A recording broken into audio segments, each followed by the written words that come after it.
अस्सलाम वालेकुम नाज़रीन, मैं हूं अरसलान खोकर। आप देख रहे हैं प्रोग्राम न्यूज़ आर। जैसा कि गुज़िश्ता रोज़ भी बहुत सारी चीज़ों पर बात हुई थी, बदलती हुई सूरत हाल में इतनी तेज़ी आई है कि रोज़ ब रोज़ एक नई चीज़ सामने आ रही है। कहीं पर इजलास, कहीं पर ज़राए। कल यानी गुज़िश्ता रोज़ वज़ीर आज़म ने एक इंटरव्यू दिया निजी चैनल को। उस इंटरव्यू के फौरी बाद अस्करी ज़राए सामने आए। उन्होंने वाज़ेह तौर पर वजाहत भी दी कि वज़ीर आज़म के पास हम नहीं गए थे, वज़ीर आज़म ने बुलाया था तो गए थे। जिसके बाद वज़ीर आज़म ने ऑप्शंस पूछे थे तो हमने 3 ऑप्शन सामने रखे थे। ये एक बड़ा अब मामला दूसरी तरफ जाता दिखाई दे रहा है। आज जो किचन कैबिनेट का इजलास हुआ जिसमें 6 से 8 वज़रा मौजूद थे, उसमें कुछ एमरजेंसी लगाने की बात की गई। किस हद तक हकीकत पसंदाना मामला होगा अगर टाइम लेने के लिए, टाइम गेन करने के लिए एमरजेंसी जैसी किसी चीज़ का सहारा लिया जाए। जैसा गुज़िश्ता रोज़ कह दिया था फवाद चौधरी साहब ने कि शहबाज शरीफ साहब को अब मुश्किल हालात का सामना होगा, तो उन्होंने जो कॉन्सिक्वेंसेस फेस करने हैं उसमें ज़ाहिर अदालतें हैं जहाँ से उनकी ज़मानतें हुई हैं। अदालत ने 4 अप्रैल को अब बुला लिया है शहबाज शरीफ साहब को भी और हमजा शहबाज साहब को भी। होगा क्या, ये 2 लोग अब एक वज़ीर आज़म के लिए कैंडिडेट होंगे और एक पंजाब में तब्दीली के बाद वज़ीर आला के लिए कैंडिडेट होंगे। तरीन ग्रुप ने खुलकर इजहार कर दिया है इस बात का कि वो हमजा शहबाज के साथ खड़े हैं। मामलात कहाँ जा रहे हैं, क्या क्या मामला बन रहा है, और ये जो तब्दीलियाँ और एक साथ बयानात आ रहे हैं तब्दीलियों के साथ साथ, ये किस जानिब लेके जा रहे हैं? क्या कोई तसादुम की सिचुएशन तो नहीं है? अगर होती है तो यकीनी तौर पर सबसे ज़्यादा असरअंदाज सियासी पार्टियाँ नहीं होंगी, पाकिस्तान की आवाम होगी, मैं और आप होंगे। बतूल राजपूत सीनियर तजियाकार एनालिस्ट हमारे साथ मौजूद है, एंकर पर्सन है। हाफिज़ ताहिर खलील साहब सीनियर तजियाकार हैं, हमारे साथ मौजूद हैं। लालचंद माली साहब पाकिस्तान तहरीक इंसाफ के रहनुमा हमारे साथ मौजूद हैं। बतूल, कैसी हैं आप? जी मैं बिल्कुल खैरियत से हूँ, लेकिन हालात ठीक नहीं है। अरसलान, ये जो आपने सवाल पूछा है ना कि ये तसादुम है या नहीं, देखिए ये ऐसा होना बिल्कुल नहीं है, लेकिन ऐसा करवाने की कोशिश जरूर की जा रही है। देखिए आप एक तरफ किस जानिब से बतूल ज़्यादा जिम्मेदारी किस पे देख रही हैं, किस जानिब से? ऑब्वियसली सिटिंग गवर्नमेंट की, ऑब्वियसली जो इक़्तिदार को इस तरह से चिपके हुए हैं और जाने की वो जरूरत ही महसूस नहीं कर रहे, वो भी एक जमहूरी मूव के बाद। देखिए पैसा इस्तेमाल होना, वोट बिकना, जमीन बिकना, गालियां, ये सब जो इन्होंने कहा है इनकी बात बिल्कुल दुरुस्त भी अगर मान ली जाए, लेकिन जो फिजिकली नंबर्स जिन्होंने शो कर दिए हैं, हाथ उठा के कह दिया है कि देखिए हम आपके साथ नहीं चलना चाहते, हमें आपका काम पसंद नहीं आ रहा, हम माजरत खाएं किसी भी तरीके से। बल्कि एक तो एक खातून एमएनए तो ये ने भी कहा कि ओवर माय डेड बॉडी। तो मेरे भाई, तो इखलाकन अब पूरी इखलाकियात की कहानी शुरू हो गई है। इसमें कानून और सियासत बहुत पीछे रह गए कि अब तो इखलाकन ही आपको चाहिए कि देखें ये मंजरनामा बन गया है, मैं दोबारा इलेक्शन लड़के सामने आ जाऊंगा क्योंकि मैं तो एक बड़ा लीडर हूँ, मेरी तो बहुत ज्यादा तगड़ी सियासी साख बन चुकी है। आपको वो जलसा करके भी साबित करने की जरूरत नहीं है। आपको याद होगा कि जब 27 का जलसा था तो सब कह रहे थे कि पता नहीं क्या ट्रम्प कार्ड शो करेंगे, लेकिन इनका कहना था कि इन्होंने जब उस वक्त भी जर्नलिस्ट से मिले तो उन्होंने कहा कि मैं ये शो करूंगा कि मैं कितना पॉपुलर, इसमें तो कोई दो राय है ही नहीं। आप पॉपुलर थे, आप पॉपुलर हैं, आप सेलिब्रिटी हैं, आप रहेंगे, लेकिन इसका ये मतलब नहीं कि वो जो नो कॉन्फिडेंस आपके खिलाफ चली है, आप उसको बुनियाद बना के ऐसे इकदाम करना शुरू कर दें कि आप इंटेंशनली अपनी सियासी साख को मुतासिर करें। आपने देखा कि उनकी जमानतें रुकवाने की कोशिश की जा रही है। ये भी जराए से खबर आ रही है कि आर्टिकल 6 का इस्तेमाल हो सकता है अपनी कैबिनेट के अंदर, ये बातें करें। आपको ये नहीं लग रहा कि शायद कोई डिक्टेटर बैठा हुआ है? फॉर द टाइम बिंग आपको ऐसा लगता है कि शायद कोई डिक्टेटर है, क्योंकि आमतौर पे मार्शल लॉज में इस तरह के इकदाम होते हैं जमहूरियत में, या इवन किया तो खैर ऐसा भुट्टो ने भी है कि अपने पॉलिटिकल ओपोनेंट्स के खिलाफ पॉलिटिकल सेल्स बनाए, उनको मारा पीटा, ये जमहूरी अदवार में भी होता रहा है। लेकिन ये अच्छा बतूल, एग्जाम्पल रिपीट होना बहुत अफसोसनाक है। बिल्कुल ठीक। मैं चले इस बात का जरा लालचंद माली साहब साथ हैं, जरा फायदा उठाते हैं। पीटीआई की बात है तो उनका मौके भी सामने आ जाएगा। लालचंद साहब, क्या मामला क्या है? गुज़िश्ता रोज़ का जो इंटरव्यू था उसके फौरी बाद अस्करी ज़राए भी सामने आए। उन्होंने वाज़ेह कहा कि हमें अपोजिशन ने नहीं भेजा था, हमें बुलाया गया था वज़ीर आज़म की जानिब से। अब ज़रा ये बता दें कि ये जो इमरजेंसी वाले मामलात हैं या इस तरह की सिचुएशन है, ये सिचुएशन आपको नहीं लगता कि थोड़ी ख़तरनाक हो सकती है?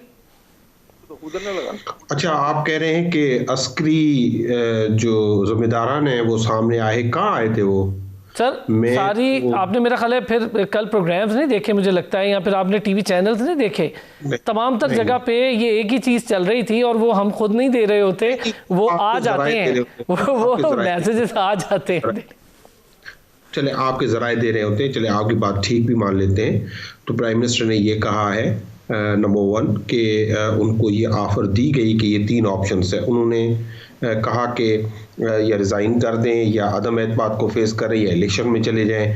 प्राइम मिनिस्टर ने कहा कि क्योंकि हमारे जो मेंबरान हैं उनको ख़रीदा गया था और उनको जो 15 से 15-20 मेंबरान हैं, तो हमारे पास ऑप्शन कोई नहीं है। हमने इलेक्शन को बेस्ट ऑप्शन समझा, तो इसमें मेरे ख्याल में किसी के लिए भी दो राय नहीं है और इसमें कोई हर्ज भी नहीं है। और उसको जो अपोजिशन है जो कहती रही थी और मुतालबा कह रही थी कि फौरी इलेक्शन में जाना चाहते हैं, उनका ना मानना वो अलबत्ता हैरत की बात है कि वो क्यों नहीं मान रहे कि फौरी तौर पे इलेक्शन में चले जाएं। अच्छा मालिक साहब, क्यों देर तो नहीं कर दी? जो ऑप्शन पहले इस्तेमाल कर लेना चाहिए था, जो काम अगर 15-20 दिन पहले हो जाता तो शायद सिचुएशन यहाँ तक ना जाती। देखें ये 15-20 दिन की बात नहीं है, वो बता चुके हैं उसी इंटरव्यू को जिसका आप जिक्र कर रहे हैं कि ये सिलसिला कब से शुरू हुआ है। ये अगस्त से शुरू हुआ है और अगस्त से वो रिग्रुप करने की कोशिश कर रहे हैं और उनसे कौन कौन जो नवाज शरीफ साहब बाहर बैठे हुए लंदन में, वो किस किस से मुलाकातें कर रहे हैं और ये किस तरह एक इंटरनेशनल कंस्पिरेसी बनी और वहाँ के यहाँ लोकल एक्टर्स के साथ एक पॉइंट रेज करने का मौका देंगे। I just want to add one point. कर लें पॉइंट रेस कर लें बतूल, फिर मैं जरा लाल मालिक साहब से बात। लाल चंद साहब, मैं सिर्फ आपसे एक सवाल है कि ये वजाहत कर देंगे आप कि एस्टैब्लिशमेंट से पहले किसने राब्ता किया था, आपने या आपसे राब्ता किया गया? पहले तो ये वाज़ेह कर दें। या पीएम हाउस से पैगाम गया था कि हमें मशवरा चाहिए, या वो आपको खुद आ गए थे मशवरा देने के लिए? वो भी अपोजिशन के ऑफर्स लेके। मैं रिप्लाई कर देता हूँ आपको ना। पहले तो मैं आपका जो आपने जो स्टेट किया है मैं उसका जवाब दूँ। अभी तक मौजूदा हुकूमत ने एक भी कोई गैर कानूनी गैर आईनी काम नहीं किया है अदम एतमाद को लेकर। वो जो भी कर रहे हैं, जितना भी किया है, सेशन भी हुए हैं, स्पीकर ने इजलास भी कॉल किया है, डेट भी फिक्स हुई है, इजलास भी हुए हैं और कल इंशाल्लाह वोटिंग भी होगी। लॉ एंड ऑर्डर मेंटेन किया जा रहा है। बाकी अगर कोई एक टीवी चैनल है जो बार बार हमारे जो उसने एक कैंपेन की हुई है उस चैनल ने और बार बार वो हमारे खिलाफ खबरें दे रहा है, ये तो उस चैनल की तरफ से भी आया लालचंद साहब, जो बड़ा आपके फेवर में जाता है। इंटरेस्टिंगली यही तो बात है, जो चैनल आपके खिलाफ जाता है उसको छोड़ दें, उसकी तो कहानी खत्म कर दें। फिलहाल एक ऐसा चैनल जो मोस्टली आपके लिए बड़ा मैं बतूल मुझे जरा 1 मिनट दीजिएगा, मैं जरा हाफिज ताहिर साहब को भी ऐसे किसी भी कोई चीज नहीं होने जा रही। मैं वो उनसे पूछ रहे थे जी मालिक साहब जवाब दे रहे हैं, बतूल वो जवाब दे रहे हैं। बोलने देगा तो जवाब देंगे ना, कैसे जवाब आएगा? आप दें सर, दें जवाब दें। मैं ये कह रहा हूं कोई गैर आईनी कदम नहीं हो रहा है। कल सेशन हो रहा है इंशाल्लाह और सेशन में सब हम एमएनएस पाकिस्तान तहरीक इंसाफ के पहले फैसला होता नहीं जाएंगे, अब फैसला हुआ जाएंगे। बाकी बात जो बतूल पूछ रही हैं कि देखें वो प्राइम मिनिस्टर हैं, जो सिक्योरिटी काउंसिल की मीटिंग भी हुई, इस तरह की कई मीटिंग्स होती हैं, he is the head of the government और उसमें जो भी जो इदारे हैं उनसे मुलाकातें होती रहती हैं और इनफॉर्मल चैट भी होती है। वो कहीं पे भी बात हुई होगी और उसमें कोई अचंभे की बात नहीं है कि कोई उसमें कोई गैर कानूनी या गैर आईनी काम हो गया हो। तो ये इट्स वेरी क्लियर। और परेशानी के साथ पहले किसने बात की थी, आपने बात की थी या उन्होंने की थी? सवाल सिर्फ है। मैं कह रहा हूं कि जब मीटिंग्स होती है ना, जब आप सपोज अभी हम मिल गए हैं तो कोई बात हम कर रहे हैं इस चैनल पे बैठ के, तो इसका मकसद नहीं है कि मैंने आपको बात करने के लिए अप्रोच किया या आपने मुझे बात करने के लिए अप्रोच किया। ये एक चीज अगर मुझे इजाजत दें, it wasn't a meeting, it was a call from one side कि आए मुझे कुछ हेल्प चाहिए। इट वाजंट अ मीटिंग, ऐसा म्यूचुअल को मीटिंग या नेशनल सिक्योरिटी काउंसिल के इजलास में ये बात नहीं हुई है। अच्छा मैं हाफिज साहब से भी करता हूँ, हाफिज साहब सर जी मुसलसल अपने जराए के हवाले से बात कर रहे हैं ना, मैं कैसे कमेंट कर सकता हूँ? उस पर कोई प्रेस रिलीज जारी किया है आईएसपीआर ने? अच्छा जी हाफिज ताहिर साहब, अच्छा हाफिज ताहिर साहब कुछ बोल रहे हैं बतूल। हाफिज ताहिर साहब सर देखिए अरसलान, बात यह है कि पाकिस्तान इस वक्त एक टर्निंग पॉइंट पर है, ये इसमें कोई शक नहीं है। अदम एतमाद जो है वो कल फैसला उसमें करना है कि प्राइम मिनिस्टर जो है वो बरकरार रहेंगे अपने ओहदे पर, नहीं रहेंगे। ये एक फैसला कल होना है, ये एक हकीकत है। ये एक हकीकत है कि नंबर गेम में गवर्नमेंट जो है वो पीछे रह गई है, और इसमें अपोजिशन के पास ना सिर्फ ये कि नंबर्स पूरे हैं, बल्कि इतने ज्यादा हो गए हैं कि वो अब उन्होंने ये हिकमत अमली कल तक ये बनाई थी कि जो मुनहरिफ अरकान हैं उनको हाउस में ना लाया जाए, ताकि उनके खिलाफ जो कानूनी कार्रवाई ये करने जा रही है पीटीआई, उससे बचाया जाए। तो ये एक उनकी अपनी हिकमत अमली थी। अब मेरी बात भी हुई है उनमें से बाज MNF से जो सिंध हाउस में बैठे हुए हैं, तो मेरा ख्याल है कि वो आएंगे जरूर, लेकिन वो उसमें वोट शायद नहीं डालेंगे और उसमें हिस्सा नहीं लेंगे कार्रवाई में। लेकिन अब चूंकि पीटीआई ने एक नई हिकमत अमली अख्तियार की है, और ये मेरा ख्याल है कि इमरान खान ने ये एक इस लिहाज से बड़ा बोल्ड एक डिसीजन लिया है कि वो देखना चाह रहे हैं कि मेरे साथ हैं कितने लोग, और वो ये अब देखें, एक पूरी गवर्नमेंट जो है वो ये ज़हनी तौर पर तैयार हो गई है कि शिकस्त जो है वो उनके सामने नजर आ रही है। शेख रशीद ने खुद कहा है कि मेरी आखिरी प्रेस कॉन्फ्रेंस है। फवाद चौधरी खुद कह रहे हैं कि जनाब वो शहबाज शरीफ आएंगे तो ये काम होना है। उनको जो है वो डिस्क्वालीफाई करने के लिए, उनकी जमानत मनसूखी के लिए सुप्रीम कोर्ट तक रजू किया जा रहा है। तो ये एक मतलब वो सूरत हाल है कि जो हर लम्हे तब्दील भी हो रही है, और उसमें ऐसे ऐसे पहलू सामने आ रहे हैं जो मेरे ख्याल तारीख में बिल्कुल नए हैं। लेकिन बहरहाल ये आज का जो सियासी मंजरनामा है वो कई लिहाज से मुनफरिद पहलू रखता है। एक तो यह है कि पहली ये तहरीक अदम एतमाद होगी कौमी असम्बली में, जो कामयाब होने जा रही है, और 1973 के कॉन्स्टिट्यूशन के बाद जब बेनज़ीर भुट्टो की हुकूमत 92 में डिसलॉज करने की कोशिश की गई थी, तो 12 वोट जो हैं उनसे शिकस्त हो गई थी, बहुत कम तादाद की है। और उसके बाद उससे पहले कोई ऐसी तहरीक जो है पेश नहीं, उसके बाद जो है शौकत अजीज के खिलाफ पेश हुई, और ये तीसरे वजीर आजम है। लेकिन ये तीसरे वजीर आजम है जो सामना करेंगे, और मेरा ख्याल है कि तारीख जो है वो फैसला लिख चुकी है, और पीटीआई के अराकीन भी जान चुके हैं कि क्या होने वाला है। क्योंकि ये नविश्ता दीवार है, कहने की जरूरत नहीं होती, बात चीजें जो है वो जमीनी हकायक होती हैं। अगर आप लोग या पीटीआई के लोग तस्लीम ना करें तो इसका मतलब ये नहीं है कि भाई कि कबूतर की तरह आंखें बंद कर ली हैं हमने तो बिल्ली नहीं आएगी। तो बात यह है कि सब कुछ सामने है, मंजरनामा बिल्कुल क्लियर हो चुका है, इसमें कोई एम्बिग्यूटी नहीं रही कि इस वक्त क्या सूरत हाल है, और इस सूरत हाल की जिम्मेदारी जो है। हाफिज साहब, मेरा सवाल फिर वही है कि जो आपकी बात दुरुस्त है, तीसरे वजीर आजम है जो इसका सामना करने जा रहे हैं। अगर वजीर आजम का आखिरी पत्ता ही होता कि उनके मुनहरिफ अरकान वापस आ जाते तो इत्तेहादी चले गए, जाम कमाल साहब भी चले गए, BAP भी चली गई, MQM भी चली गई, आज तरीन ग्रुप ने ऐलान कर दिया हमजा शहबाज साहब के साथ खड़े होने का। तो ये इसके बाद ये जो खिचड़ी पक रही है, मतलब कभी हम देखते हैं खबर आ रही है, ये खिचड़ी नहीं है, ये खिचड़ी नहीं है, ये इन्हें एक लम्हे के लिए रुक कर सोचना चाहिए कि आखिर क्या वजह है कि ना सिर्फ उनके अपने साथी अलग हो गए बल्कि इत्तेहादी भी साथ छोड़ गए। ये इनको ये इस वक्त सोचने की बात है। ये वो पॉलिसियां हैं जिन पर ये पूरी गवर्नमेंट जो है जिसने अपना नैरेटिव बनाया, और तो डाकू, इसके अलावा कोई बात ही नहीं थी। 3 साल इसमें गुजार दिए इन्होंने, कोई जो नेशनल एजेंडा था उसकी एक लकीर तक नहीं इन्होंने आगे बढ़ाई नेशनल एजेंडे की। अगर ये चाहते तो अपोजिशन को नेशनल एजेंडे पर तैयार करके एक मुल्क को आगे ले जाने का प्रोग्राम बनाते नेशनल कंसेंसस के साथ। पार्लियामेंट को तो इन्होंने खुद बेतौकीर किया, प्राइम मिनिस्टर कभी आते ही नहीं है वहां पर, आते भी हैं तो वो हालत ये होती है एक का मुंह उधर है एक का मुंह इधर है, और गालम गलोच के अलावा बात नहीं होती वहां पर।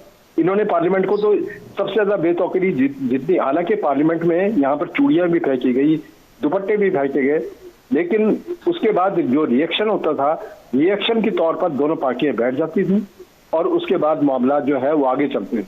अच्छा। लेकिन ये तो सारा रिवर्स होता रहा। अच्छा, तो ये तो हालात इन्होंने खुद पैदा किए। ठीक है, मतलब सूरत हाल है, तसादुम की सूरत हाल हो या फिर सूरत हाल बहुत बिगड़ती हुई हो, उसमें जाहिर है कि जो तरीक़ाकार होता है, जो बातचीत का तरीका होता है, उस पर डिपेंड करता है। लेकिन यहाँ वाकई में ये बात दुरुस्त होगी कि पीटीआई की गवर्नमेंट ने बातचीत का कोई रास्ता रखा नहीं था, और वो शायद इसी एजेंडे की वजह से, या यही उनका मैनिफेस्ट था कि जब वो इलेक्शन कैंपेन कर रहे थे कि हमने इन लोगों से बात नहीं करनी है। एक ब्रेक लेता हूँ, ब्रेक से वापस आता हूँ तो बतूल कुछ कहना चाहती है, पहले वो बात करेंगे, फिर माली साहब से ज़रा पूछ लेते हैं कि अगर चले जाती है गवर्नमेंट तो उसके बाद क्या। वापस आते हैं ब्रेक से तो इस पर बात कर। वेलकम बैक जी। ब्रेक पर जाने से पहले बतूल को बात करना चाह रही थी, मैं चाहूँगा अपनी बात ज़रा कंप्लीट करें फिर मैं आगे बढ़ूँ। जी बतूल। जी अरसलान, मैं ये पूछना चाह रही थी कि ये जो पीडीएम ने अपने कैंडिडेट्स जाहिर किए हैं कि हमजा शहबाज पंजाब असेंबली में रिप्रेजेंट करेंगे और शहबाज शरीफ मरकज में रिप्रेजेंट करेंगे, तो ये एक ही जमात से दो लोग और बाप और बेटा की रिकमेंडेशन को जाहिर करके ये क्या तासुर देना चाह रही है? अक्सरियत है बतूल, दोनों तरफ अक्सरियत तो नून की है ना। अगर अपोजिशन में भी देखें तो कौमी असेंबली में आप देखें या पंजाब में देखें तो अक्सरियत तो नून के पास है। नहीं अरसलान, बात यह है कि देखें पार्टी में कोई और डिजर्विंग नहीं है इसके अलावा। ये तो उनका अपोजिशन का मेरा ख्याल है मुश्तरका फैसला है, वैसे खाकान अब्बासी नहीं हो सकते। लेकिन ये दूसरा ये है, देखें अरसलान, बात यह है कि एक पार्टी चला रहे हैं ना, पार्टी में बड़े सीनियर लोग भी बैठे हुए हैं वहाँ पर। क्या कोई और कोई एलिजिबल नहीं है? हाँ, ये तो आप नून लीग से ही पूछें कि नून लीग क्या चाह रही होगी क्योंकि ये सवाल तो नून लीग से बनता है। लाल वाली साहब, आप कुछ कहना चाह रहे हैं? जी मैं अगर मुझे एक मिनट इजाजत मिले तो बात जरूर प्लीज कहिए। बात नहीं हो पाती है ना, उसका कोई मकसद बनता है। अच्छा प्लीज कहिए सर। बतूल ने ठीक बात की है। देखिए दो चीजें, एक तो आप इमरान खान के लिए कुछ भी सोचे, लेकिन उन्होंने एक जो प्रोपेगेट की थी बात कि ये खानदानी पॉलिटिक्स के हट के उन्होंने पॉलिटिक्स की। अब शहबाज शरीफ और नवाज अपना हमजा शहबाज दोनों जो हैं वो 16 अरब रुपए की मनी लॉन्ड्रिंग के केस में मतलूब हैं और जमानत पे बाहर हैं। और ये पूरे पाकिस्तान को क्या या पूरी दुनिया को क्या मैसेज जाएगा जिसपे इतनी बड़ी चोरी का इल्जाम हो। वो बाप जो है वजीर आजम बन जाए उस मुल्क का और बेटा जो है उसका वजीर आला बन जाए। जहाँ तक जो कल इजलास अटेंड करने की बात हुई है, वो उसका एक मकसद ये भी होगा कि पाकिस्तान तहरीक इंसाफ के मेंबर वो मौजूद होंगे और जो लोटे बने हैं और जिन्होंने डिफेक्ट किया है वो कल एब्सटेन कर सकते थे, अब वो एब्सटेन नहीं कर सकेंगे। और कल अगर वो आते हैं या नहीं भी आते हैं प्राइम मिनिस्टर की या पार्टी चेयरमैन की हिदायत के बरखिलाफ, तो उनके खिलाफ कार्रवाई होगी। जमहूरियत की बात चल रही है। अब जमहूरियत या हमारा जो पार्लियामेंट्री निज़ाम है और पाकिस्तान का जो आइन है, इसको सिर्फ 10 लोगों ने, 2 पॉलिटिकल पार्टीज ने तहस नहस करके रख दिया, या ये 20 MNAs जो हैं जो डिफेक्ट कर गए हैं उन्होंने तहस नहस कर दिया है। उसका जमहूरी निज़ाम का बहुत बड़ा मजाक इस दफा जोड़ा है। देखिए पहले भी ये सब कुछ होता रहा है, लेकिन तब ये सोशल मीडिया नहीं था, लोगों को इतनी या प्रिंट अपना इलेक्ट्रॉनिक मीडिया नहीं था, तो लोगों को इतना पता नहीं चलता था। लेकिन आज सोशल मीडिया का दौर है और हम लोग देख रहे हैं कि किस तरह लोगों को, अब वो 20 या 22 या जो भी MNAs हैं उनको किस तरह मेरिट होटल में रखा जा रहा है, किस तरह उनको मसाज दी जा रही है। तो नहीं गए माली साहब, कोई जबरदस्ती नहीं किया है, कुछ जबरदस्ती नहीं किया है आपके। अब मुझे ये बताएं, मुझे एक चीज बताएं सर, जबरदस्ती नहीं गए, मुझे बताएं जहांगीर तरीन साहब जबरदस्ती गए हैं?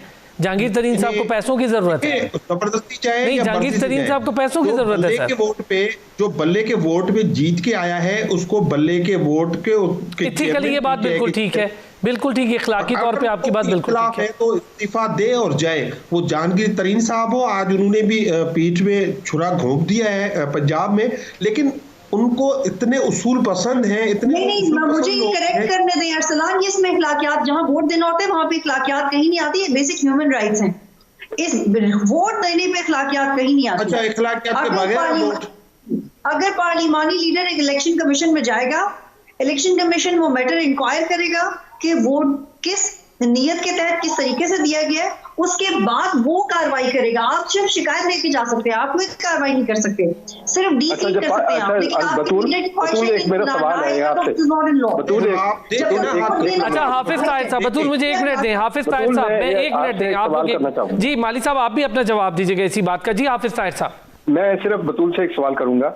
जिस तरह से उन्होंने कहा है कि अगर वोट जो है पार्लियामेंट्री लीडर के फैसले के खिलाफ जाता है तो कार्रवाई होती है, ठीक है जी, वो तो एक कानूनी अमल है, आइन ने उसकी बड़ी सर 63 है, उसी की वजह से लेकिन आप मुझे बताएं कि जब पार्लियामानी लीडर ही अपनी पार्टी के फैसले के खिलाफ वोट दे तो उसके खिलाफ क्या कार्रवाई होगी? ये आप किस पर्टिकुलर पार्टी के बारे में बात कर रहे हैं? अब क्यों लीग के जो पार्लियामेंटल लीडर हैं तारिक बशीर चीमा, एक मिनट इसमें हमारे लॉ में बहुत स्पेस है, हम सिर्फ उसकी डेफिनेशन ठीक नहीं करते। अगर एक इंडिविजुअल वोट अगेंस्ट दे रहा है तो ये उसका राइट है, वोट देने के बाद आप उसके खिलाफ जो करना चाहते हैं वो करें। लेकिन आपने कहा है कि वोटिंग के दिन आप आए नहीं, आप छुट्टी करें। ये बात जो बुनियादी रूल है, ये बात एस्टैब्लिश हो गई है। अच्छा चले बतूल जरा उनकी भी सुन लेते हैं, उनकी भी सुन लेते हैं। नहीं करेगा कि उसे गलत केस है, बतूल मुझे 1 मिनट दीजिए, बतूल 1 मिनट दीजिएगा जी, उनकी भी सुन लेते हैं। हाफिज साहब भी बोलते हैं और माली साहब से, माली साहब जी मुझे 1 मिनट और तरह से लॉ में कंसिडर करते हैं, उसमें डीसी ना होने की कोई गुंजाइश नहीं होती, क्योंकि अगर एक पूरा धड़ा आवाज उठा ले जमीन के साथ नहीं खड़ा करना तो उसमें कानून किसी और तरीके से मैं कह रहा हूँ आइन की बात कर रहे हैं 63A, ये 18वीं तरमीम के तहत इसमें इन हुआ और वो 18वीं तरमीम जो आई उस कमेटी के हेड रजा रब्बानी थे, वो सेनेट में रोते रहे फौजी अदालतों पर, कहने लगे कि मैं वोट, मेरा जमीर नहीं कहता, लेकिन क्योंकि मेरी पार्टी का हुक्म है, मुझे पार्लियामेंट्री लीडर का हुक्म मानना है तो मैं वोट कर रहा हूं, क्योंकि ये वोट पार्टी की अमानत है। जो रजा रब्बानी जिसने आइन में तरमीम की, जो एक बड़े लीगल एक्सपर्ट है, वो उनकी तो आपको याद होगा कि उन्होंने किस तरह वोट दिया था। देखें वो बिल्कुल उनको, वो अगर उनका जमीर जाग गया है ना आपके लिए, वो रिजाइन करें, पब्लिक में जाएं, इलेक्ट होकर आ जाए, तो उन लोगों ने जिन्होंने इनको वोट अच्छा चले ये इसी चीज पे बात देने के बाद हो गया ना बतूल, आप 2000 आप उसके सर पे डंडा लेके खड़े नहीं हो सकते कि मुझे ही चले। मैं जरा ये इसके ये कोई बहस वाली बात इसलिए नहीं है। देखें अरसलान, बात यह है कि एक बात यह है कि इस पर इसलिए बहस नहीं होनी चाहिए कि एक मामला सुप्रीम कोर्ट में मौजूद है, ऐसा ही है, सुप्रीम कोर्ट उसकी तशरीह कर रही है, तो थोड़ा सा इंतजार कर लें और जब्त तहम्मुल का मुजाहरा करना चाहिए। मैंने इसीलिए सर पहले कहा कि ये 63A वाला मामला है और इसकी तशरीह सुप्रीम कोर्ट के पास है कि भाई कि अगर वोट देंगे उनकी डिस्क्वालिफिकेशन, ये पार्लियामेंट का काम था कि डिस्क्वालिफिकेशन तय कर देते, पार्लियामेंट बना लेते हैं, किसी ने रोका था। जिस तरह दूसरे कवानीन बने हुए हैं 62 के हवाले से, तो ये भी बना लेते हैं, किसने रोका था इनको?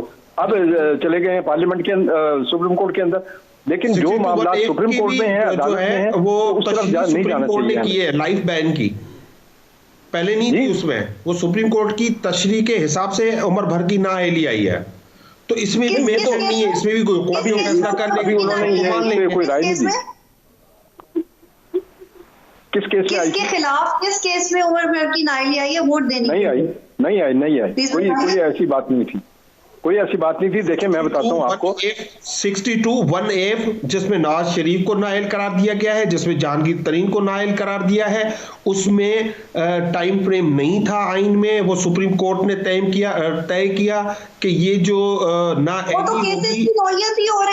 वो तो केसेस की नौयत ही हो रहे हैं, ये तो वोट देने के हवाले से बात नहीं, वो तो 63A का तो मामला था ही नहीं, वो बिल्कुल ठीक आप कह रही हैं। वो खुद भी यही कह रहे हैं सर, 63A नहीं कह रहे, मालिक साहब आर्टिकल 62 की बात कर रहे हैं, लेकिन हम सारे चूंकि एक्सपर्ट्स यहाँ पे नहीं है, लीगल एक्सपर्ट्स, तो मैं चाहूंगा कि इसको अभी इस मामले को तो आप उस पे रहने दें कि जिस पर अभी तशरीह हो रही है, वो जब हो जाएगी तो उस पर बात नहीं। लेकिन अरसलान लीगल एक्सपर्ट्स नहीं है, लेकिन एक चीज कॉमन सेंस भी चीज होती है, इसके लिए लीगल एक्सपर्ट होने की जरूरत नहीं है। कॉमन सेंस की चीज है कि फिलहाल जो सियासी सूरत हाल चल रही है, अगर कोई मुनर्रिफ अरकान अपने पार्लियामानी लीडर के खिलाफ जाके वोट देता है तो इलेक्शन कमीशन, अच्छा चले आप इसको छोड़ें, अब ये सिर्फ मुझे देखें अरसलान, जी हाफिज साहब, हम बात कर लेते हैं कि लाली साहब से हमें सिर्फ ये पूछना है कि ये जो सरप्राइज देने जा रहे हैं कल सुबह, वो देखिए एस्टेब्लिशमेंट ने तो 3 इनको दे दिए ऑप्शन कि इस्तीफा दे दें, अदम एतमाद का सामना करें, या फिर यह है कि जल्दी इलेक्शन करा दें आप। सर जो चौथा ऑप्शन आज आप सुन नहीं रहे थे कि बाज़गश्त तो है, सही हो रहा है, वो कहते हैं इमरजेंसी की नहीं, इमरजेंसी का तो यह है कि देखें मेरी बात हुई थी अटॉर्नी जनरल ऑफ पाकिस्तान से, उन्होंने बिल्कुल वाज़ेह तौर पर 2 टोक अल्फाज में कहा कि पाकिस्तान में कोई जवाब नहीं है इमरजेंसी का। तो सर मैंने बाज़गश्त क्यों है पाकिस्तान में अगर कोई काम नहीं होने? नहीं, ये तो मशवरे देने वाले मशवरे देते हैं प्राइम मिनिस्टर को कि जनाब यूं कर लें तो फिर आप तहरीक जमात से बच जाएंगे, 90 डेज तक आगे चले जाए। भाई कौन सी 90 डेज तक आगे जा सकेंगे? कौन सी पार्लियामेंट ने अप्रूव किया है मुझे बताएं इमरजेंसी के लिए, या कौन सी सूबाई असेंबली ने आपको कहा है कि इमरजेंसी लगाओ? किस सूबे में लगेगी इमरजेंसी? लालचंद माली साहब, दोनों की बात आपने सुनी। मुझे ये बता दें सर कि अगर तो फेस करनी है अदम एतमाद की तहरीक तो खुल के फेस करें, फिर ये जो एमरजेंसी वाले मामलात या फिर शहबाज शरीफ साहब की ज़मानत मनसूखी के लिए दरख्वास्तें, ये सब वैसे ही फवाद चौधरी साहब पहले कह चुके थे, तो फेस करें। कब से ज़मानत पर हैं शहबाज शरीफ साहब? वोटिंग से एक दिन पहले याद आ गया ये सारा मामला। नहीं, फिर अरसलान दूसरे इल्जाम की बुनियाद पे आप किस तरह से रख सकते हैं? मैं उन्हें जवाब तो देने दे। जी माली साहब। जी देखिए, ये हमारा हक है, हम ये मुतालबा कर रहे हैं। ये कोई 2 महीने 1.5 महीना पहले फरवरी में फर्द जुर्म आयद होना था, लेकिन उन्होंने कहा कि हमें ये चालान की कापीज़ नहीं पढ़ने में आ रही हैं और डिफरेंट उस पर जो है प्रीटेक्स्ट पे वो उसको स्केप करते रहे हैं, और यकीनी तौर पे हमने कोई उस पर गैर कानूनी काम नहीं किया है। ये एक कानूनी अमल है जो हमने उस पर किया है। अच्छा माली साहब, अगर मैं छोटी सी चीज़ आपसे पूछूं, एक छोटी सी, आप अपनी बात पूरी कीजिएगा, पूरा टाइम लीजिए। मुझे ये बताएं कि क्या अदम एतमाद की तहरीक गैर आईनी अमल है? हमने कभी नहीं कहा गैर आईनी है, लेकिन हम ये कहते हैं कि अगर इसके फॉरेन स्पॉन्सर्स हों, अगर इससे पैसे इस्तेमाल हों, अगर गैर मुल्की साजिश हो, सर कोई सबूत है? सुने, आप मेरी बात सुनेंगे तो बात पूरी सुनते ही नहीं है। मैं प्रॉब्लम अच्छा सर प्लीज, मैं अब खामोश हूँ, आप अपनी पूरी बात करें, फिर मैं आपसे सवाल करूंगा। हम अदम एतमाद को हमने कहा था, हम शुरू से कह रहे हैं कि उनका आईनी हक है, वो ला सकते हैं। वो अदम एतमाद लाए हैं, हम उसको फेस कर रहे हैं, और कल इंशाल्लाह सेशन है और उस सेशन में वो भी आएंगे, हम आएंगे। हम ये यकीन दिलाते हैं कि हम ऐसा कोई प्रोग्राम नहीं रखते जो कानून और आइन के खिलाफ हो। हम आइन और कानून की मुकम्मल पासदारी करेंगे, और यकीनी तौर पर हम समझते हैं कल, क्योंकि हम समझते हैं ये जो इस मुल्क के जो 3 बड़ी करप्ट पार्टीज हैं वो एक हुई हैं, ये एक दूसरे के खिलाफ इल्जामात लगाती रही हैं, ये किसी से ढकी छुपी बात है नहीं, वो हमें आउट करना चाहती है, ये उनका हक है, वो बिल्कुल करें। हम पूरे पाकिस्तान में कल एहतजाज करेंगे, कल पूरे पाकिस्तान में नौजवान निकलेंगे, और हम इंशाल्लाह असेंबली में जाएंगे, और खान इंशाल्लाह कल भी कोई सरप्राइज देगा। ओके सर, आपकी बात हो गई। मैं अब आपसे एक सवाल कर लूं, मुझे 1 मिनट दीजिएगा। मैं माली साहब एक सवाल कर लूं। माली साहब, आप इजाजत है मुझे? क्योंकि मौका है तो मैं चाह रही हूँ आपसे पूछ लूं कि सर आप ये कहते हैं आवाम सारी आपके साथ है, तो सर कल तो वोटिंग है, आवाम अभी तक निकली क्यों नहीं आपकी फेवर में? आज और कल ये दोनों के लिए पार्टी ने कॉल दी है। आज से आप देखेंगे, आज भी पूरे मुल्क में ये तो आवाम वाली बात है ना। ये तो नहीं, अच्छा एक मिनट जरा मुझे ये बताइएगा। जी हाफिज साहब, मुझे ये बताइएगा कि आप लोग तो गवर्नमेंट में हैं, शुरू से गवर्नमेंट में है ना, 3 साल हो गए, तो गवर्नमेंट जो है वो लोगों को सड़कों पे नहीं लाती। गवर्नमेंट तो सड़कों पर जो बैठे हुए लोग हैं उनको घरों में लेके जाती है। लॉ एंड ऑर्डर के मसाइल गवर्नमेंट नहीं पैदा करती। ये तो अपोजिशन का गेम है सड़कों वाला। मुझे अब सवाल, मैं अच्छा हाफिज साहब और बतूल साहिबा, आपकी इजाजत से एक सवाल बस माली साहब। या एहतजाज करना अपोजिशन का हक है, या लोगों को एक लोग दिखाना, लोगों को विल दिखाना, लोग क्या चाहते वो दिखाना सिर्फ अपोजिशन का हक है, हुकूमत का नहीं है। ये कौन से आइन की बात कर रही है, जरा मुझे समझा दें। ओके सर, अब मैं आपसे पूछ लूं सर माली साहब, सर ये बताएं, शहजाद अकबर साहब ने कौम का इतना टाइम ज़ाया किया, इतना पैसा ज़ाया कर दिया इन केसेस के चक्कर में। कावे मूसवी का बयान आपके सामने है, आप करप्ट पार्टीज़ जिन्हें कह रहे हैं साबित किसी एक केस में नहीं कर पाए। रेंटल पार्क केस से वो निकल गए, बाहर के केसेस से वो निकल गए, यहाँ पर आप मनी लॉन्ड्रिंग अभी तक साबित नहीं कर पाए हैं, केसेस चल रहे हैं। शहजाद अकबर साहब अब मंजर से गायब हैं। मुझे ये बताएं सर कि किसी के बारे में अगर कुछ इथिकली, मैं एक बात कह रहा हूँ, अगर आप कहते हैं कि वो इसके लिए ठीक नहीं है, ये तहरीक बाहर बैठ के लिखवाई गई, इस तरह हो गया, उस तरह हो गया, क्या इन सारी चीज़ों के सबूत हैं? अगर तो सबूत हैं तो जाएं सुप्रीम कोर्ट, रोक लें इस तहरीक को, क्योंकि फिर तो ये नेशनल थ्रेट है बहुत बड़ा। अब 2 बातें आपने की हैं। देखिए, मूसवी ने जो कहा है, मूसवी के पास जो गया था वो हम नहीं थे, मुशर्रफ गवर्नमेंट गई थी। जहाँ तक आपने केसेस की बात की है तो PMLN और पीपल्स पार्टी ने एक दूसरे पे केसेस बनाए हैं। पाकिस्तान तहरीक इंसाफ ने एक आध के साथ कोई केसेस नहीं बनाए। इसका मतलब ये हुआ ये तो पॉलिटिकल केसेस भी हो सकते हैं। सुनिए, जो केसेस है वो उन्होंने बनाए हुए हैं। नहीं, ये एक दूसरे के खिलाफ कहते रहे हो सकते हैं, नहीं हो सकते, तो ये ना शहजाद अकबर साहब ने उसको टेकअप तो किया ना, जो केसेस उन्होंने बनाए वो टेकअप तो किए गए, उसका फॉलो अप तो शहजाद अकबर साहब ने बड़ी तेजी से लिया। रोज तो प्रेस कॉन्फ्रेंस करते थे शहजाद अकबर साहब। आप देखें, इसको सिर्फ इस तरह से ले लें कि जब इलेक्शन होता है, जो रिप्रेजेंटेशन ऑफ पीपल्स एक्ट है, अवामी नुमाइंदगी का कानून, तो उसमें एक बात दर्ज है, जब उम्मीदवार रिटर्निंग अफसर के सामने जाता है उसको सवाल ये किया जाता है कि क्या आप सजा याफ्ता हैं? वो कहता नहीं। अगर सजा याफ्ता होता है, देखिए FIR की बुनियाद पर किसी को इंतखाब लड़ने की से मुमानियत नहीं है कि आपके खिलाफ FIR है, आप नहीं जा सकते इलेक्शन में। देखिए, एक इल्जाम जो है, जो गवर्नमेंट ने लगाया है या दूसरी पार्टी ने लगाया है, तो इस इल्जाम की बुनियाद पर आप ये कहें कि जनाब नहीं, ये तो मुजरिम बन गए। मुजरिम जो है वो तो उस वक्त बनेंगे जब अदालत डिक्लेयर करेगी। अदालत ने तो कोई डिक्लेयर नहीं किए, 3 साल हो गए और ये कह रहे हैं मुजरिम है। देखिए, अदालत डिक्लेयर करेगी तो खुद सजा याफ्ता हो जाएंगे, सजा याफ्ता हो जाएंगे, डिस्क्वालीफाई हो जाएंगे वो। हाफिज ताहिर साहब, बिल्कुल सही। मैं भी यही सवाल पूछ रहा था ना, शहजाद अकबर साहब का जो मैंने जिक्र किया वो यही सवाल यही है ना भाई। इल्जाम की बुनियाद पे तो आप किसी को डिस्क्वालीफाई नहीं कर सकते कि जी फलां के बेटे के खिलाफ ये इल्जाम है, फलां भाई इल्जाम तो आपकी पार्टी के दर्जनों MNS के खिलाफ। अभी रावलपिंडी चक्री वाली रिंग रोड अभी बड़ा इल्जाम है, BRT वाला बड़ा मसला बना हुआ है, पेशावर BRT, तो इल्जामात तो किसी पे भी लग सकते हैं ना माली साहब। इल्जामात की बुनियाद पर देखिए, अगर डिस्क्वालिफिकेशन होती है तो वो अदालत के फैसले की बुनियाद पर होती है। चले, मुझे एक छोटा सा ब्रेक लेना है सर, एक ब्रेक लेना, फिर वापस आता हूँ। तो माली साहब से ये जो हाफिज ताहिर साहब फरमा रहे हैं इसी पे बात कर लेते हैं। बतूल से भी एक सवाल है कि इस वक्त जिस तरह से सोशल मीडिया पर एक जंग छिड़ी हुई है, क्या ये जंग कहीं सड़कों पर छिड़ती दिखाई दी तो इसकी जिम्मेदारी किस पे होगी? क्योंकि बहुत अजीब व गरीब मामला बनता जा रहा है जैसे जैसे वक्त करीब आ रहा है। असद उमर साहब का ट्वीट, उनकी कॉल और उससे पहले एक ऑडियो मैसेज जो कि खैबर पख्तूनख्वा के वज़ीर आला का मंजर आम पर आया, इस पर भी बात करते हैं। वापस आते हैं ब्रेक। वेलकम बैक जी। अच्छा बतूल, पहले ज़रा आपसे मुझे ये बताएं, ऑडियो मैसेज आप सुन चुकी, वज़ीर आला का जो मंजर आम पर है वो भी रिलीज़ निकालें। लोग जिन्होंने साथ नहीं दिया PTI का, जो गद्दार जो PTI से मुनारिफ हैं, उनको ज़रा सबक सिखाएं, इस तरह की चीज़ें। असद उमर साहब एक ट्वीट कर रहे हैं। अब मामला असेंबली से जाता तो मुझे बाहर ही दिखाई दे रहा है सड़कों पे, आप क्या देख रही हैं?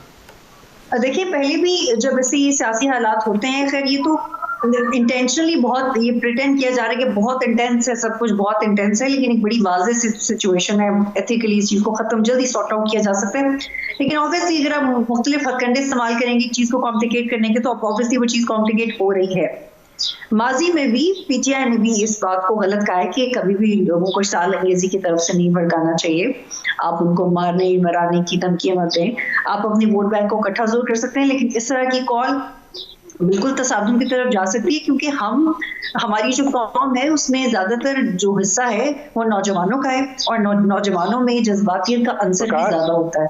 जब भी कोई बयान इस बात का ख्याल रखना बहुत ज्यादा जरूरी है कि उसका जो रिसेप्टर है वो उसका असर किस तरीके से ले सकता है। तो PTI का वोटर बड़ा पुरजोश है, लेकिन मेरी दुआ है कि कोई तसादुम की तरफ सिचुएशन ना जाए। लेकिन अगर सिटिंग गवर्नमेंट में ही बैठे लोग इस तरह के बयान देंगे, इस तरह की ताकतें देंगे, तो परेशानी की बात हो सकती है। पूरी जिम्मेदारी इन पे जाएगी। अर्सना ने एक और पॉइंट मैं ऐड करना चाह रही हूँ। I have not followed the story properly, but I have seen some tweets जिसमें सलमान मसूद साहब जो न्यूयॉर्क टाइम्स के जर्नलिस्ट हैं और कुछ और जर्नलिस्ट भी, उनके बिहाफ पे उनकी तरफ से दावा किया जा रहा है कि हमें इंटरव्यू के लिए बुलाया, फिर बोला आपका नाम काट दिया गया है, आपको इंटरव्यू नहीं देना। तो कल जो इमरान खान का इंटरव्यू था, खैर वो भी गैर जरूरी इंटरव्यू था, उस इंटरव्यू के देने की जरूरत ही नहीं थी। उस इंटरव्यू के दे के इमरान खान ने क्या साबित किया? कुछ भी नहीं है। वही बातें वो जलसे में कर चुके थे, सिवाय इसके कि उनकी एस्टैब्लिशमेंट से बात हुई है जी, खिताब में एग्जैक्टली जो खिताब में कर चुके थे, तो वो इंटरव्यू देने की वजह से जरूरत नहीं थी। अच्छा बतूल, एक बात बताऊं आपको, वजीर आजम ने भी प्रोटेस्ट की कॉल दे दी है बतूल। वजीर आजम ने भी प्रोटेस्ट की कॉल दी, अब ये होगा क्या? मैं यही पूछना चाह रहा हूँ, अब होगा क्या? ये तो बड़ी खतरनाक सिचुएशन हो जाएगी। इंटरव्यूज का भी एग्जैक्टली मेरी बात इसी से रिलेटेड है कि जो इंटरव्यूज के लिए कभी जर्नलिस्ट को बुला रहे हैं, कभी रोक रहे हैं, इससे ये बात कंफर्म होती है कि इमरान खान इस वक्त ज़हनी तौर पे कंफ्यूज कितने। पहले वो जल्दी में आगे इंटरव्यू दे देते हैं, फिर वो जर्नलिस्ट को बुलाते हैं, फिर वो जर्नलिस्ट की मीटिंग कैंसिल कर देते हैं, फिर वो जर्नलिस्ट से कहते हैं आके मैं इंटरव्यू ले, फिर वो उनको वापस भेज देते हैं। तो इस वक्त इमरान खान का जो भी बयानिया है, जो भी उनका बयानिया जाती तौर पे, वो उसको कन्वे नहीं कर पा रहे, पहली बात। और दूसरी बात ये कि बिल्कुल सारी जिम्मेदारी इमरान खान की तरफ ही आती है, वो चाहे लोगों को जलसे की तरफ बुलाएं या वो अपनी स्ट्रीट पावर शो करने की कोशिश करें। This is not the right time to do it. You go to the parliament, get your no confidence vote done, उसके बाद जो रिजल्ट आता है उसके बाद अब अपने सियासी लाल वाली साहब से यही बात दोबारा। लाल वाली साहब, अब प्रोटेस्ट की कॉल भी दे दी गई है वज़ीर आज़म की जानिब से, खुद जो कि पार्टी के सरबराह भी हैं, मुल्क के सरबराह भी हैं इस वक्त, क्यों नहीं फ़िलहाल जो नो कॉन्फिडेंस मोशन है उसको फेस करते और उसके बाद जो भी फैसला होता तो प्रोटेस्ट भी करते, हक है, जाहिर है, लेकिन उसी दिन अगर ये सारा कुछ होता है तो ये थोड़ी ख़तरनाक सिचुएशन है, फिर इसकी जिम्मेदारी बनेगी PTI पर भी। कि हमने कल से ये कॉल दी हुई है कि जो 2 और 3 तारीख को पूरे पाकिस्तान में हमारे नौजवान इन जॉइंट जो अपोजिशन है, करप्ट अपोजिशन है, उसके खिलाफ एहतजाज करेगी और एहतजाज हमारा हक है और इसे हमें कोई रोक नहीं सकता। दूसरी बात जो आपने पहले कहा था कि अगर आपके पास गैर मुल्की के सबूत हैं मदाखलत के, तो मैं 2 बातें इस पे कहना चाहूँगा। देखें, एक तो गैर मुल्की मदाखलत के सबूत जो नेशनल सिक्योरिटी काउंसिल की मीटिंग हुई उसे पेश कर दिए गए और उसमें जो एलामिया जारी हुआ वो मुत्तफ़िका था। उसमें ये कहा गया है कि हमारे अंदरूनी मामला में मदाखलत ना करें और अंदरूनी मामले में मदाखलत। लेकिन उसमें नवाज शरीफ का नाम तो नहीं है। लेकिन उसमें सिर्फ एक बात है कि हम एहतजाज रिकॉर्ड करवाएंगे, तो माजी में भी होता है, आप नया क्या करेंगे? एक तरफ आप कह रहे हैं कि फंडिंग है, एहतजाज रिकॉर्ड हो भी गया, एहतजाज रिकॉर्ड हो गया, चले मैं जी मालिक साहब खत्म करूँ ना, फिर मैं बोलूंगा ही नहीं, मुझे खत्म करने अच्छा प्लीज मालिक साहब बोलिए। उसकी इंक्वायरी के लिए कमीशन बनाने का फैसला हो गया है, नंबर 1, और हो सकता है आज रात को इस हवाले से केसेस भी दर्ज हों और इंक्वायरियां शुरू हो जाएं। अच्छा, केसेस दर्ज हो, वही मैं आपसे गुज़िश्ता रोज़ बतूल इस पे डिस्कस कर रहा था कि हो सकता है कि गद्दारी के केसेस अपोजिशन के लोगों पर। हाफिज साहब ये नहीं हो सकता, सुन रहे हैं सर? हाफिज साहब बतूल एक मिनट मौका दें, जस्ट एक मिनट। फायदे के तौर पे जो कि फॉर द टाइमिंग यही लग रहा है कि गवर्नमेंट को पॉलिटिकली फायदा चाहिए, तो उन्हें आर्टिकल 6 के अलावा नजर नहीं आ रहा। हाफिज साहब का भी व्यू लेते हैं। हाफिज साहब देखिए जी, एक मेमो की बुनियाद पे गद्दारी के मुकदमे, कौम को एहतजाज के लिए कॉल देना, सियासी दर्जा हरारत को बढ़ाना, देखिए मकासद क्या है? मकसद क्या मुल्क में ऐसी अफरा तफरी पैदा करके और ऐसा माहौल पैदा करके कि मुल्क में गली कूचे जो हैं वो खून से भर जाएं। आप किसकी खिदमत करेंगे? आप किसकी खिदमत करेंगे? देखिए बात यह है कि आप किसके खिलाफ एहतजाज कर रहे हैं? गवर्नमेंट जो है, आप गवर्नमेंट में हैं और उसको शदीद नहीं, आप गवर्नमेंट में हैं, आप किसके खिलाफ एहतजाज कर रहे हैं? मामला करार दिया है। नहीं, आप गवर्नमेंट में हैं, आप नवाज शरीफ को आप ना भेजते? क्यों भेजा है आपने? आप ना भेजते ना कि गद्दार है वही, वो पूरा मीडिया बचेंगे नहीं, मीडिया के प्रेशर से भेजा है क्या? हमने तो इंसानी जो है बुनियादों पे कहा था, हमें थोड़ी पता था ये भगोड़ा हो जाएगा। अगर आपने एक डिसीजन ले लिया है, आपके अपने लोगों ने तो ये सारी रिपोर्टें दी थी, डॉक्टर यास्मीन राशिद भी कहती थी, फवाद चौधरी साहब भी कहते थे बॉन्ड पे जो है बेल दे देगी। जी हाफिज साहब, ये बात ये है, देखें ये माहौल जो है ना, इसको इस वक्त दर्जा हरारत नीचे की तरफ लाने की जरूरत है और ये सिटिंग गवर्नमेंट का काम होता है। सिटिंग गवर्नमेंट जो है वो माहौल को बेहतर बनाए और इसके लिए एक डायलॉग का जो फोरम है वो पार्लियामेंट है।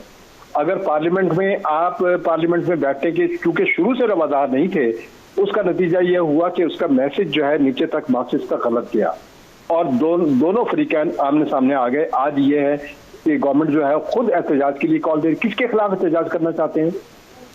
ये इस आईनी और कानूनी जंग के खिलाफ। ये आइन और कानून ने ये सारे रास्ते बताए हैं। अगर इसके खिलाफ एहतजाज है तो फिर मुझे बताएं कि फिर मुल्क में आप आइन और कानून की बालादस्ती का तस्वुर किस तरह से लाना चाह रहे हैं? देखिए ये अच्छी बात है कि अगर पाकिस्तान में लोग अवाम कल अगर निकलकर इमरान खान पर एतमाद करे तो आपको गहरा ही नहीं लगता है? नहीं, बिल्कुल नहीं। इस वक्त ये माहौल नहीं है कि एतमाद का माहौल जो है पार्लियामेंट है, एक आपका फोरम है पार्लियामेंट। मैं सर एक बात कर लूं हाफिज साहब, आपकी इजाजत से? जी हाँ माली साहब, जो अवाम की रिप्रेजेंटेशन होती है ना, ये सारी आप लोग हो गए, तमाम तर लोग पार्लियामेंट में। पार्लियामेंट किस लिए फिर वाइंड अप करें? पार्लियामेंट में आप ही लोग जाते हैं जो अवाम के वोट लेकर जाते हैं। सर सुनिए, पार्लियामेंट जा रहे हैं, इंशाल्लाह प्राइम मिनिस्टर भी पार्लियामेंट में कल आ रहे हैं। सर आ रहे हैं, लेकिन ये बाहर जो कुछ होने जा रहा है, अगर ये खुदा न खास्ता सिचुएशन थोड़ी खराब हो जाती है तो जिम्मेदारी किस पर है, ये पूछना चाह रहा हूँ सर।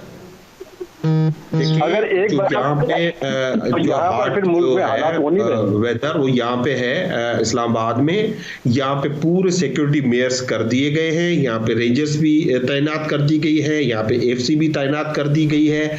इस तरह का कोई माहौल नहीं है। अजीब बात है, ये थोड़ी अजीब सी बात नहीं है लाल माली साहब के खुद ही कॉल भी दें, खुद ही रेंजर्स भी बुला लें, खुद ही कंटेनर। नहीं, फिर दूसरा ये है कि बात ये है कि यहाँ पे 144 लगा हुआ है, आप वायलेट करेंगे उसको। सिक्योरिटी चाहिए, उनके सिक्योरिटी 144 ऑलरेडी रेड जोन में लग रही है, तो उसको तो वायलेट कोई भी नहीं ना करेगा। पूरे पंजाब में 144 लग गई है। अच्छा करें, बतूल सवाल करें। असलान ने कहा कि इंक्वायरी बिठाएंगे और इंशाल्लाह वो नतीजा खैर में साबित होगी। मेरा सवाल ये है कि पाकिस्तान में बड़े बड़े मामलात को लेके 11 जुडिशल कमीशन बने हैं, कोई नतीजा नहीं निकला। इनके ख्याल में इनके ख्याल में क्या है कि जो BRT का नतीजा निकला, जो मालम जब्बा केस का निकला, जो उस्मान गुजार के लीकवर केस का निकला, जो अपोजिशन के हवाले केसेस की इंक्वायरी का नतीजा निकला, या जो इनके अपने इत्तेहादियों के हवाले केसेस का नतीजा निकला, क्या इसी इंक्वायरी का यही नतीजा निकले? नतीजा तो साहिवाल का भी कुछ नहीं निकला बतूल, जो कि आम आदमी का मसला था, बच्चों के वालिदैन को मार दिया गया उनके सामने। क्या बता देंगे मुल्क वो कौन ज्यादा सा है? बड़ा, मेरी नजर में वो ज्यादा बड़ा बताएंगे मसला है, इंक्वायरी में क्योंकि आम सब आदमी साबित को इस कर तरह देंगे, कत्ल करना कर चाह रहे देना। जी लाल माली साहब जी देखिए, हम इमरान खान वो कोई रवायती सियासतदान नहीं है। उसने पहले भी कहा है मैं इन करप्ट लोगों को नहीं छोड़ूंगा, और अब भी हमारा यही अज़म है कि हम हर इंक्वायरी भी करेंगे। अगर इन्होंने जो ये बैनुल-अक़वामी जो स्टूडेंट्स बने हैं उनके हाथों में खेले हैं तो इंशाल्लाह हम इनको एक्सपोज करके ही दम लेंगे।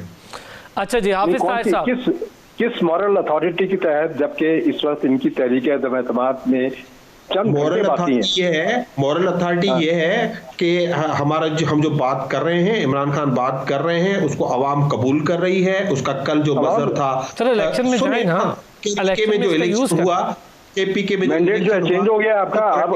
अब कौन सा आपके अपने MNAs टूटे बैठे हुए हैं, अपने MNAs को तो संभाल नहीं सके, अपना हाउस आपका इन ऑर्डर नहीं है, आप दूसरों पे इल्जाम लगा रहे हैं कि अपोजिशन ये कर रही है वो कर रही है, आपका अपना घर ही टूटा हुआ है। अच्छा, क्या तो इमरान खान ने डेली जो है सुबह शाम सुनाने जाते थे?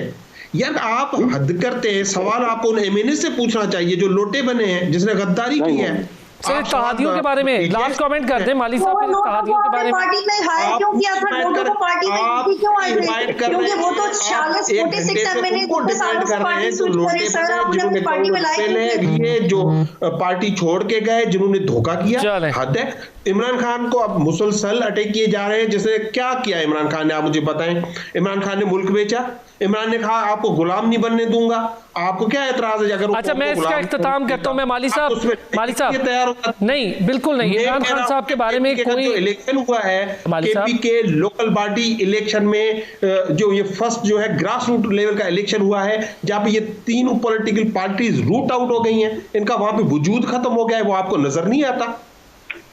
अच्छा मुझे अब एक बात, मैं एंडिंग करता हूँ इस चीज़ की, लेकिन माली साहब ये भी आपको बता दूँ, पब्लिक मसाइल जो आज से 3 साल या 3.5 साल पहले वज़ीर आज़म इमरान खान को लाने से पहले अवाम ने सोचे थे कि हल होंगे। मेरा वज़ीर आज़म आज भी अभी भी वो टीवी चैनल पे लाइव कॉल्स लेता है, वो लोगों को सुनता है, रिकॉर्डेड होती है सर, बहुत ज्यादा तो रिकॉर्डेड ही होती है। उसने एहसास दिया, वो रिकॉर्डेड ही होती है सर, छोड़े ना सर, वो तो छोड़ देते हैं, वो छोड़ देते हैं उससे मसाइल। अच्छा मसाइल, मैं सिर्फ बतूल और हाफिज साहब और लाल माली साहब एक रिक्वेस्ट सुन लें, मेरी भी सुन लें, मैं भी यही हूँ। सवाल पूछा कि आप पूछो सवाल शहबाज शरीफ से कि आप तो जमानत में रिहा हो, एक एक मुल्क को अच्छा सर, उनसे तो पूछ रहे हैं और आप सर, उन्हें सबसे माली साहब सबसे बड़ा सवाल सुने मेरी बात। अवाम ने पूछा माली साहब, चोरी पे लीडरशिप ले लेता है क्या इस कौम की? यार माली साहब मेरी बात सुने, लाल माली साहब मेरी बात सुने एक छोटी सी। सर उनको जवाब मिला था इलेक्शन के रिजल्ट से, सबको जवाब मिल गया था। आप लोगों से जो उम्मीद थी वो पूरी नहीं हुई। आप तो पहले दिन वजीर आजम ने कहा कि मैं कशकोल ले जाके किसी के पास मुझे शर्म आएगी। वही IMF है, वही वर्ल्ड बैंक है, वही दुनिया भर के इंस्टीट्यूशंस हैं जहां से हमने दोबारा। सर IMF से पैसे लेना कौन सी बहादुरी होगी या कौन सा पैसे मांगने जाना पड़ता है भाई? और सर ये तो फिर वही बात होगी जो हम पिछले 70 सालों से सुन रहे थे। इन लोगों से सुन के तंग आए थे तो अब आपसे सुन रहे हैं। चले सर, वो तो बहुत हो गया, वक्त की कमी थी। लेकिन सर चले, आपको मैंने भरपूर इस चीज़ का मौका दिया कि आप अपनी पार्टी की तर्जुमानी करें। बहुत शुक्रिया लालचंद माली साहब, पाकिस्तान तहरीक इंसाफ से। बतूल राजपूत एंकर पर्सन एनालिस्ट हमारे साथ ही। हाफिज ताहिर खलील साहब सीनियर तजियाकार हमारे साथ मौजूद थे। अब तक के लिए इतना ही, फिर होगी आपसे मुलाकात। अपना ख्याल रखिए।